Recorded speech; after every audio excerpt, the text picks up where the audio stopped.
Before I explain to you the differences between penetration testing and ethical hacking, let's first of all talk about security controls. In the world of cybersecurity, a security control would be a resource or a tool that is used to achieve a very specific security objective. Now, we've got different categories of security controls. We have technical controls as an example. So things like your firewalls, anti-malware, passwords, biometric encryption, all those would fall under technical controls.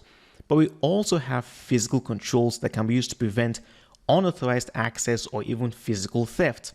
So controls like your security guards, security cameras, security doors, all these would be physical controls. We also have administrative controls. So things like your security awareness training, planning, security policies, all those will fall under administrative controls. So now that you have a general understanding of what controls are, let's take a look at the differences between pen testing and ethical hacking. Let's imagine a scenario here, right? Imagine we have company A. Company A recently installed a brand new Cisco firewall, and they want to test for vulnerabilities. They want to see if hackers can actually exploit any vulnerabilities that might exist within this particular Cisco firewall. Now remember that a firewall is a technical control. In this particular scenario, the company would hire a penetration tester. But if the company wanted to test all their controls, all administrative, physical, and even technical controls, they would hire the ethical hacker. So with that being said, pen testing is more like a specialized role. It's a specialized task. They focus exclusively on technical controls. Ethical hackers, they take the broad approach. They target every kind of control. And because of this, pen testers are expected to be experts in whatever it is that they're testing for. So if you're going to hire a pen tester to test vulnerabilities that might exist in a Cisco firewall, that pen tester is expected to be an expert, a specialist in looking for vulnerabilities in that Cisco firewall. Ethical hackers, they're meant to act and think like actual hackers. That's why they're also called hackers. They come in and try to hack a company by whatever means possible. But because they're doing so with the permission of the company, we call them ethical hackers. The pen testers, when they come in, they know exactly what they're going to do. The company knows exactly what the pen testers are going to do as well. You can think of it as them having like a checklist. Okay, we're going to test for this, test for that, test for these, test for that. It is very, very direct. It is very, very narrow. However, with ethical hackers, many times the company hiring the ethical hackers would not even know what the ethical hackers are going to actually test for. Why? If you as a company, you want to have a true assessment of how well or how efficient your security posture is, you don't want to be prepared for the ethical hackers coming in.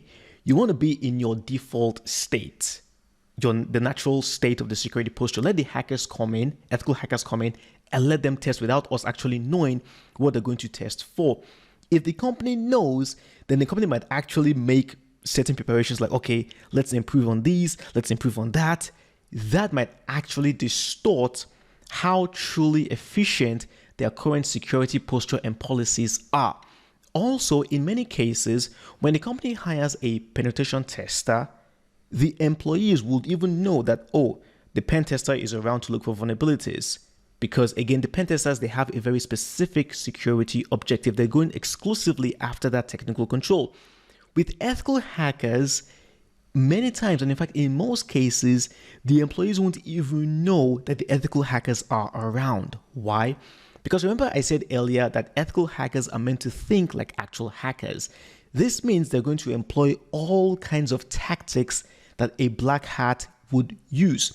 So things like your social engineering tactics. ethical hackers would use these kinds of tactics. If the employees knew that, oh, the ethical hackers are around, they would be more alert. They would know that, oh, I might be tested, with a phishing email, or maybe the ethical hacker might walk up to me and try to have a conversation with me. So I need to be alert. And that's going to prevent the ethical hackers from actually being able to truly assess how informed and how security aware the employees are. If the employees didn't know, they would be in their natural, normal state. So they would interact with the ethical hacker, have a conversation without even knowing that, oh, they're being tested. That's how to truly know how efficient and how effective the security posture or whatever security policies the company already has in place. To round this up, one final difference that I want to talk about is what happens once the pen tester has done the job and the ethical hacker has done the job. What happens next? Typically, in most cases, the pen tester would compile a report saying, okay, these are the vulnerabilities that we found. This is what we recommend that you do to remove these vulnerabilities. The pen testers, in most cases, they're not expected to actually perform those remediation tactics or apply those controls to remove those vulnerabilities. Ethical hackers, on the other hand, they provide a report as well, and in many cases, they would be expected to actually assist the company in removing those vulnerabilities, whatever they may be.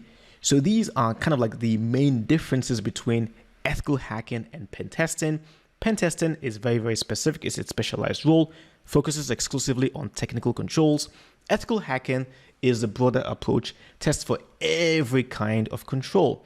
And of course, with pen testing, the company would know exactly what the pen testers are testing for. The objectives are clearly defined. With ethical hacking, the company hiring the ethical hackers may not know exactly what the ethical hackers are going to test for. And of course, the final one, once the job has been completed, the pen testers in most cases are not expected to actually assist the company in applying whatever controls they may need to remove the vulnerabilities, while with ethical hackers, in most cases, like I said, they would be expected to assist the company in getting rid of those vulnerabilities. So that's it, the main differences between ethical hacking and pen testing. We do have some other minor differences as well, but the ones I've talked about here are the main differences between ethical hacking and penetration testing. If you have any comments or questions, put them down in the comment section below. I will answer all of them. If you enjoyed the video or you found it useful, please give it a thumbs up and share the video with anyone whom you feel might benefit from it. If you're new here to the channel, welcome to Lab Cyber, where I talk about cybersecurity related topics. Please do subscribe if you enjoyed the video and hit the bell so that you're notified whenever I upload a new video. Thank you so much for watching the video, and I'll see you next time. Cheers.